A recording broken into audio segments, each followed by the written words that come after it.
છેલ્લા 1100 વર્ષથી હું ને તમે કોઈને કોઈ પ્રકારની ગુલામીમાં જીવતા આવ્યા છીએ। 11મી સદીમાં સર્વપ્રથમ વિધર્મીઓનો મારો આ દેશમાં શરૂ થયો 11મી સદીમાં।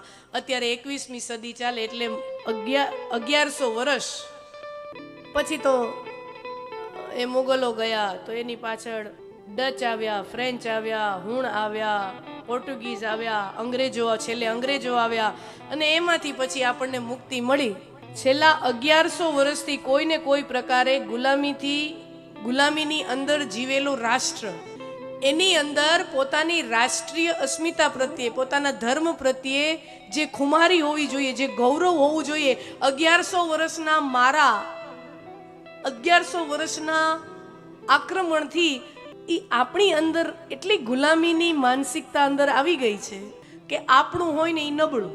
તમે જોજો ભાઈઓ બહેનો, તમે સાંભળ્યું હશે, આપણે કોઈ ફરવાવાળી સરસ જગ્યાએ જઈએ ને કુદરતી દ્રશ્ય બહુ સારું હોય, એના ફોટા પાડી અને પછી આપણે વોટ્સએપ ગ્રુપમાં શું લખી ખબર છે? એમ લાગે કે આ ઇન્ડિયાની જગ્યા જ નથી, વિદેશ ગયા હોય ને એવું લાગે। ये क्या है? આ ગુલામીની માનસિકતા છે। કહેવાનો તાત્પર્ય આપણા મૂળિયા, આપણા ધર્મ, આપણા શાસ્ત્રો, એના પ્રત્યે જિજ્ઞાસા શું છે મારે સમજવા છે।